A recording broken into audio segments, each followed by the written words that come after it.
அஸ்ஸலாமு அலைக்கும் வரஹ்மத்துல்லாஹி வபரகாத்துஹு. எத்தனையோ நல்லறங்கள் அதனுடைய அருமை தெரியாமல் இருப்பதின் காரணமாக என்னவோ வெறும் பார்வையாளர்களாகவே நம்ம இருந்துவிட்டு போய்விடுகிறோம். அப்படிப்பட்ட நல்லறங்களில் ஒன்று தான் ஜனாசா. ஜனாசாவில் என்ன நல்லறம் என்று கேட்கிறீர்களா? நபித்தோழர் அபூ ராஃபி அவங்க அறிவிப்பாங்க, முஸ்ததரக ஹாக்கிமில் இந்த ஹதீஸ் பதிவு செய்யப்பட்டிருக்கும். நபி ஸல்லல்லாஹு அலைஹி வஸல்லம் இவ்வாறு சொல்கிறாங்க, யார் ஒரு ஜனாசாவை குளிப்பாட்டுகிறாரோ, அவ்வாறு குளிப்பாட்டக்கூடிய நேரத்தில் ஏற்படக்கூடிய அந்த குறையை யார் மறைக்கிறாரோ, இப்படிப்பட்ட நபர் அல்லாஹு தாலா ஓஃபிர் அலஹு அர்பைன மர்ரா 40 தடவை அந்த மனுஷனை மன்னிக்கிறான் என்றார்கள் நபி ஸல்லல்லாஹு அலைஹி வஸல்லம்.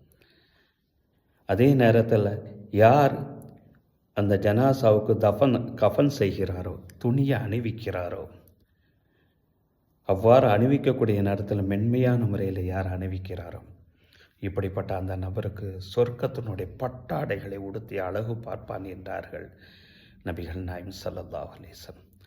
அடுத்து சொல்கிறாங்க, யார் அந்த ஜனாசாவுக்காக வேண்டி குழி வெட்டியதோடு மட்டுமல்லாமல் அந்த ஜனாசாவை கையில் வாங்கி உள்ள பாதுகாப்பான முறையில் அடக்கம் பண்ணுகிறாரோ, குழிக்குள்ளே வைக்கிறாரோ, இப்படிப்பட்ட அந்த நபருக்கு என்ன கூலி தெரியுமா? ஒரு நபரை, ஒரு ஏழையான ஒரு நபரை ஒரு பாதுகாப்பான ஒரு இடத்துல தங்க வச்ச எந்த கூலியோ அந்த கூலி கியாமத்து நாள் வரை இந்த மனுஷரை பாதுகாப்பான ஒரு இடத்துல தங்க வச்சதனுடைய கூலி இந்த நபருக்கு கிடைக்கும் என்றார்கள் நபிகள் நாயகம் ஸல்லல்லாஹு அலைஹி வஸல்லம். எதுக்கு? குழி வெட்டி ஜனாசாவை அடக்கம் பண்ணக்கூடிய அந்த நபருக்கு கிடைக்கக்கூடிய பாக்கியத்தை பாருங்கள். கியாமத்து நாள் வரை ஒரு நபரை ஒரு பாதுகாப்பான இடத்துல தங்க வச்ச எந்த நன்மையோ அந்த நன்மை. மற்றொரு ஹதீஸ் சுனன் நசை மற்றும் சஹீஹுல் புகாரி, சஹீஹ் முஸ்லிமில் ஒரு ஹதீஸ் பதிவு செய்யப்பட்டிருக்கும். யார் ஒரு ஜனாசாவை பின்தொடர்ந்து வந்து அந்த ஜனாசா தொழுக வரை யார் நிற்கிறாரோ அவருக்கு ஒரு கீராத்து நன்மைகள் கிடைக்கும்.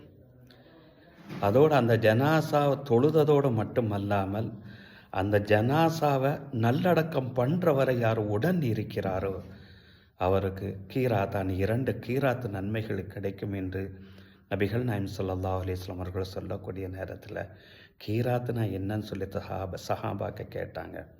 மிஸ்லு உஹதின், உஹது மலை அளவு உண்டான நன்மைகள் கிடைக்கும் என்றார்கள் நபிகள் நாயகம் ஸல்லல்லாஹு அலைஹி வஸல்லம் அவர்கள். ஆனால் இது விஷயத்தில் நம்ம வெறும் பார்வையாளர்களாகவே இருக்கிறோம். இந்த நன்மை அடைவதற்குண்டான முயற்சி இறைவன் நம்மில் ஒவ்வொருவருக்கும் தருவானாக.